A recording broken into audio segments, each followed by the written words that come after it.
Honolulu, Kona, Lihue, Molokai, Kahului. These codes represent some of the major airports in Hawaii. Most seem intuitive, but the code for Kahului has an intriguing story behind it.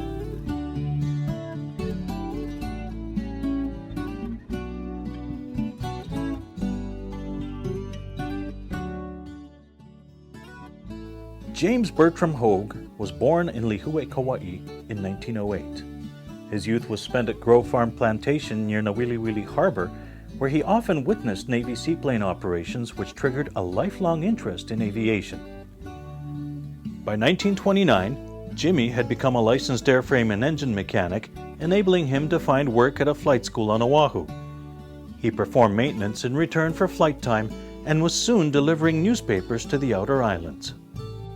Within a few months, the now 21-year-old Jimmy Hogue was hired as a mechanic's helper by Captain Sam Elliott of Inter-Island Airways. Just for fun, during off-duty hours, Jimmy flew a travel air for a local businessman. In June of 1930, Jimmy was promoted to mate, flying the S-38 amphibian. The mate's duties included fueling the airplane, loading the baggage, cranking the engines, and keeping the navigation log current. By this time, Jimmy had a limited commercial certificate, and he became a flight instructor for the Andrew Flying Service. What I loved about the stories Jim Hogue would tell about flying the S-38s was there were no navigation aids back in those days, no VORs or anything like that. So you flew a compass heading for the right amount of time, and the island should appear out of the murk on the bad days, and there you are. They would actually fly along sometimes 500 feet above the water and looking for the white of the shore break as the time was coming up. So this was really tough flying that they did in the early days. On October 8, 1934, Jimmy was the mate with Captain Sam Elliott carrying the very first inter-island airmail. When the larger 16-seat S-43 amphibians arrived, it was Captain Elliott and Jimmy Hogue who flew the first scheduled flight to Hilo on December 20, 1935. In 1936, Jimmy's rank was upgraded to co-pilot, but he still had to clean the cabin between flights, load bags, refuel, and start engines with the hand crank.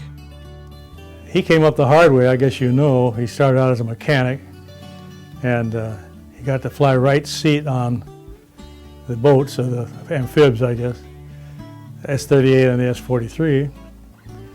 And I guess some of the pilots gave him some stick time, and he worked his way up, and finally he was put on as a co-pilot in the early days. So then he worked his way up, and he didn't have the benefit of any military training like a lot of us had, which was wonderful, but free and wonderful. But he came up the hard way, and he did a very good job. He's a good man, but well respected. For the first few weeks, Captain Sam and Jimmy took all the S-43 flights. As senior co-pilot, Jimmy helped train the captains on the peculiar handling characteristics of the high-winged amphibians. And eventually, when the Sikorsky S-43s came along, Jim was still co-pilot at the time. But there was a very interesting point. When the airplane was first introduced, this was a tough airplane to fly. The Sikorsky S-43 was a plane that Jim said separated the men from the boys. It was probably the toughest airplane Hawaiian ever had to fly. Jimmy Hogue was upgraded to captain in the year 1937. Beginning January 1, 1940, the Civil Aeronautics Administration required all airline pilots to be commercial rated. Chief pilots were required to hold an instrument rating as well. Captain Hogue was the only pilot at Inter-Island Airways to hold the required rating, allowing him to be designated as Chief Pilot of Flight and Training. With the arrival of the new DC-3 aircraft, Inter-Island Airways changed its name to Hawaiian Airlines in October of 1941. Captain Hogue was among the first pilots trained on the DC-3 and was witness to the strafing of the flight line during the attack on Pearl Harbor on December 7th of that year. The following day, he commanded the first commercial flight, dodging ground fire going into both Maui and Hilo.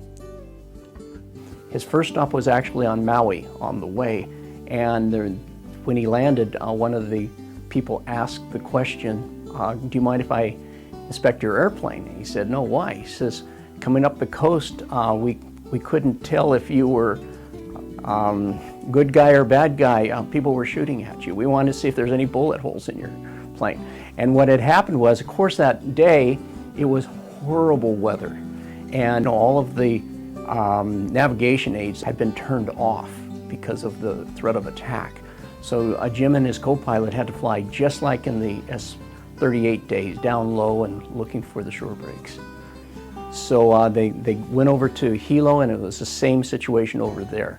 Very difficult flying, and again, people shot at them. Our own side people shot at them before they got on the ground. So I think he was awfully glad when that day was done.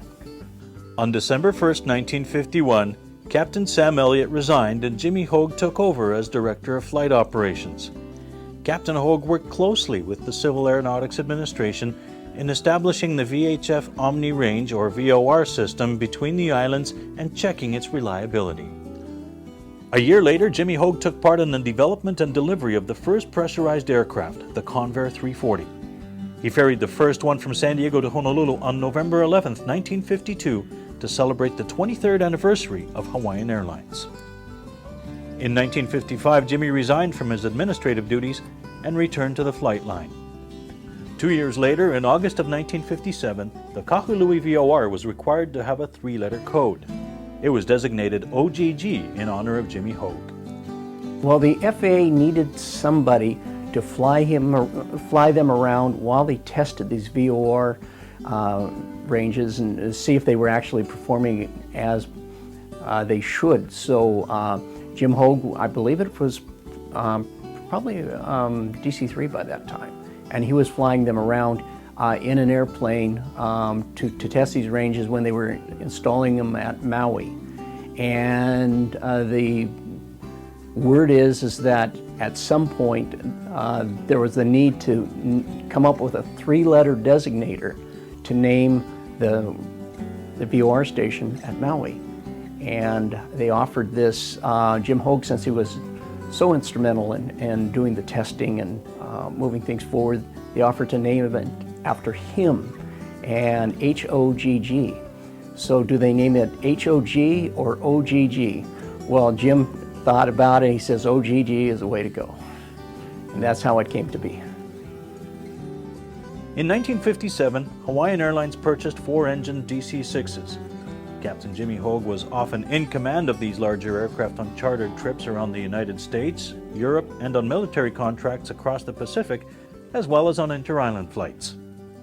The apex of Captain Hogue's flying career came in 1966, when he went to Long Beach, California for jet training at the Douglas Aircraft Corporation. He was soon on the line flying the DC-9.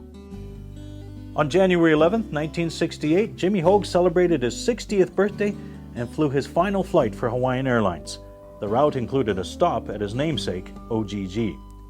He started on the S-38 Sikorsky's when there were no navigation aids, flying just by looking ahead through the gloom and trying to find the shoreline coming up. And he went through those days. He went through the S-43s.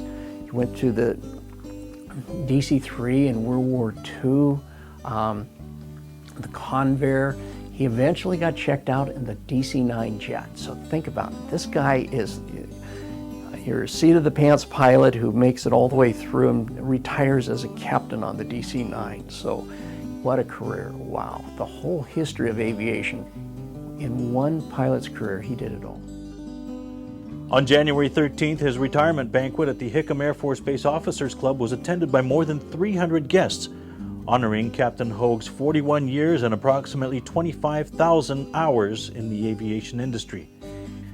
He will be remembered forever as one of the pioneers of aviation in Hawaii.